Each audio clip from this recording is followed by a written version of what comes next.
Theories of Personality. Psychoanalytic theory. Sigmund Freud was a neurologist and went to study hypnosis, but this turned him to medical psychopathology. Psychology as we knew it was unknown before his work.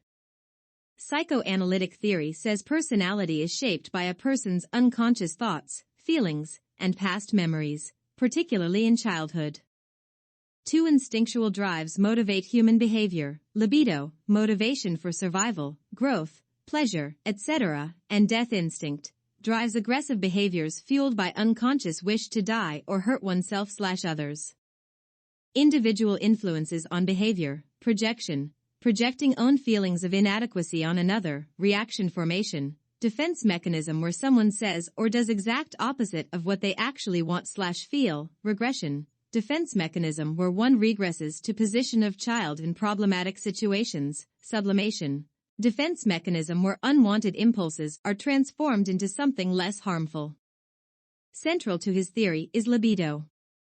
Libido is natural energy source that fuels the mechanisms of the mind. When this energy is stuck/fixated at various stages of psychosexual development, conflicts can occur that have lifelong effects. Fixation at a particular stage is what predicts adult personality. Someone fixated at oral stage, first stage, might have oral personality characteristics, such as smoking habits/overly talkative when they grow up. 3 parts, like an iceberg.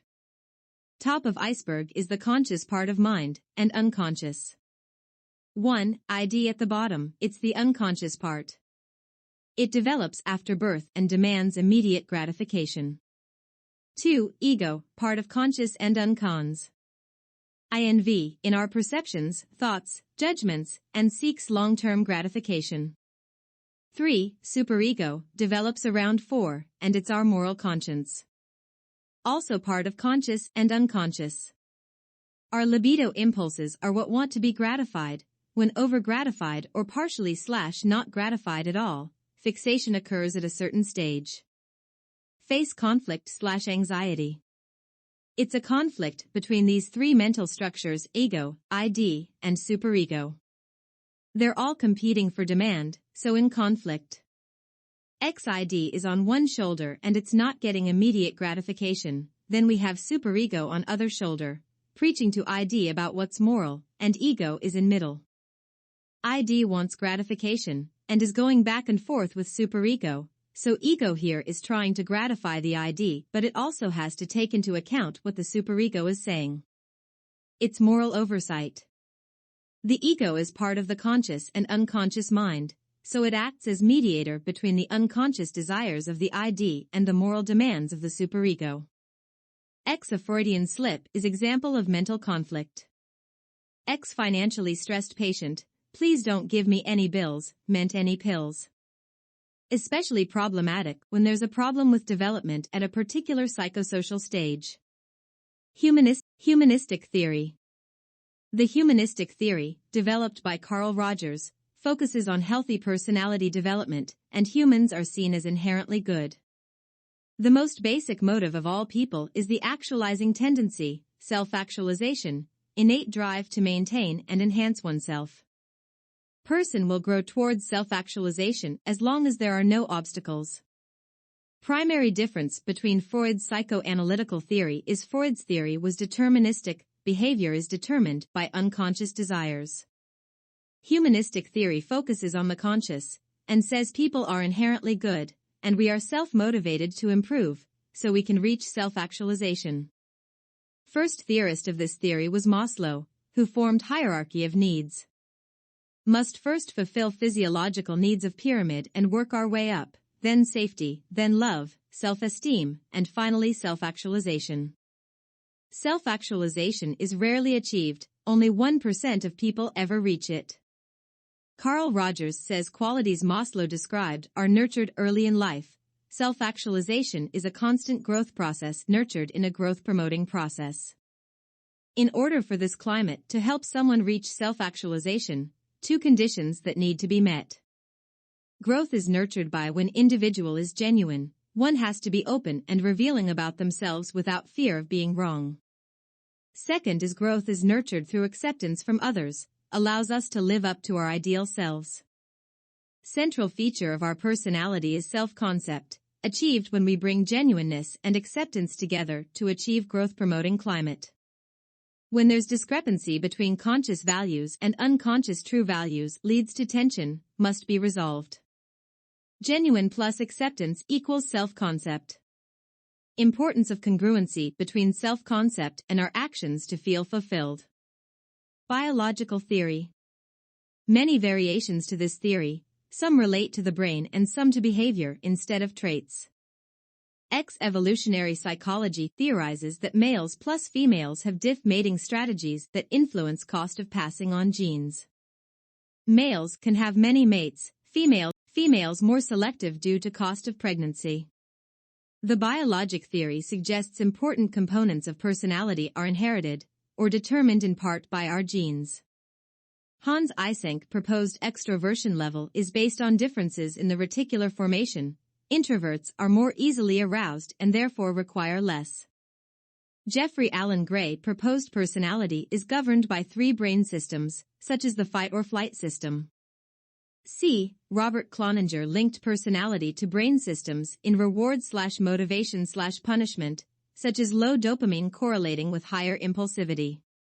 Researchers always try to look at identical twins, because used to tease out environmental versus genetic characteristics, same genetic makeup.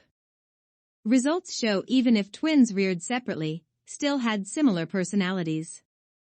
Social potency trait, the degree to which a person assumes leadership roles in social situations. Common in twins reared separately. Traditionalism, tendency to follow authority also shown to be common in twins. Weaker genetic traits, achievement, closeness. Specific genes that relate to personality. People with longer dopamine 4 receptor gene are more likely to be thrill seekers. But of course, just because you have gene doesn't mean you'll express it, depends on environment. Temperament, innate disposition, our mood/activity level, and is consistent throughout our life. Important takeaway, our inherited genes to some degree leads to our traits, which leads to our behavior/personality. Behaviorist theory. The behaviorist theory says personality is the result of learned behavior patterns based on a person's environment. It's deterministic, in that people begin as blank states and the environment completely determines their behavior/personalities. Focuses on observable and measurable behavior, rather than mental/emotional behaviors. The psychoanalytic theory would be the most opposite of this theory, focuses on mental behavior. 1. Skinner, strict behaviorist, associated with concept of operant conditioning. Uses reward/punishment to increase/decrease a behavior. 2. Pavlov, associated with classical conditioning, the Pavlov dog experiment. Places a neutral stimulus with an unconditional stimulus to trigger an involuntary response. Ringing a bell in presence of food causes dog to start salivating. People have consistent behavior patterns because we have specific response tendencies, but these can change, and that's why our personality develops over our entire lifespan. What connects the observable to mental approach? The cognitive theory, a bridge between classic behaviorism and other theories like psychoanalytic. Because cognitive theory treats thinking as a behavior, and has a lot in common with behavior theory. Trait theory. A personality trait is a stable predisposition towards a certain behavior. Straightforward way to describe personality, puts it in patterns of behavior. Surface traits are evident from a person's behavior, while source traits are factors underlying human personality, fewer and more abstract. What is a trait?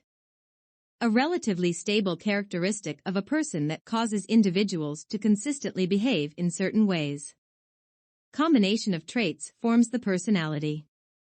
1. Gordon Allport, all of us have different traits. Came up with list of 4,500 different descriptive words for traits.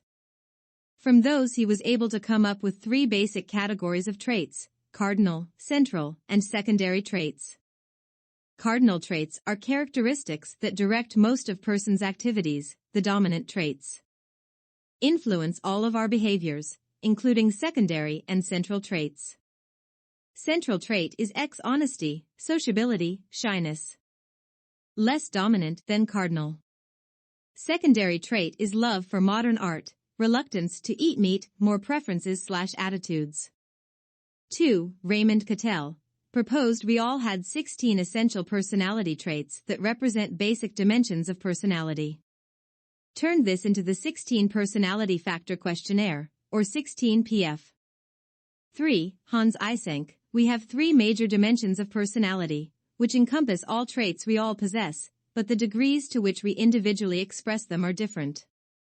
Allport said we have unique subsets. Eysenck says we all have them but just express them in different degrees. These 3 are extroversion, neuroticism, emotional stability, and psychoticism, degree to which reality is distorted. However, Eysenck said not all necessarily have psychoticism. 4. 5-factor model, Big 5, found in all people of all populations. Openness, independent versus conforming, imagining versus practical. Conscientiousness, careful versus careless, disciplined versus impulse, organized or not. Extroversion. Agreeableness, kind versus cold, appreciative versus unfriendly. Neuroticism. Use acronym OCEAN.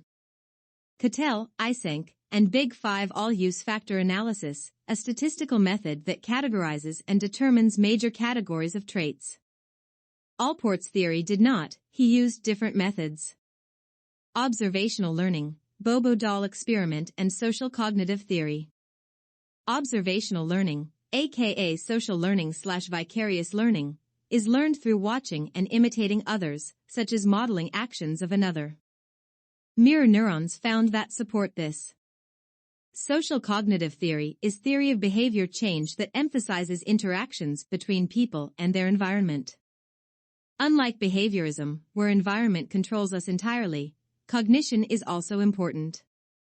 Social factors, observational learning, and environmental factors, opinions/attitudes of friends and family, can influence your beliefs. Albert Bandura studied it and did the Bobo doll experiment. Cited when people debate if they should ban violent video games.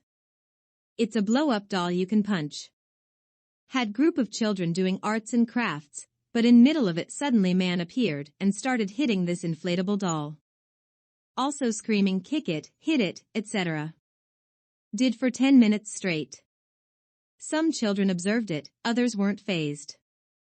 Then man left, and researchers gave kids an impossible puzzle to solve to frustrate them. Researched how the kids reacted to frustration. In the room was a Bobo doll. Many children would come up to the doll and hit it, and ones hitting it were yelling kick it, hit it. Revealed that kids can observe and learn from it. Why people use this to argue to ban violent games in movies. But learning behavior versus performing it is different. Many of the kids were aggressive to the doll, others weren't. So how come some kids different? Did second experiment, set up TV that showed a Bobo doll and someone being aggressive to it. But difference here was video showed afterwards that person was punished. Some of the kids again walked up to Bobo doll and hit it. What about kids that didn't? Researchers bribed kids, offered them stickers/juice to imitate behavior. Kids were able to imitate. Concept called learning performance distinction. Learning a behavior and performing it are 2 different things. Not performing it doesn't mean you didn't learn it. Am I motivated to learn something? Attention, memory, imitation, motivation. X want to teach you to draw a star. In order to learn it, need a long enough attention span, the memory to remember it, and be able to imitate it. Question is, are you motivated enough to do it?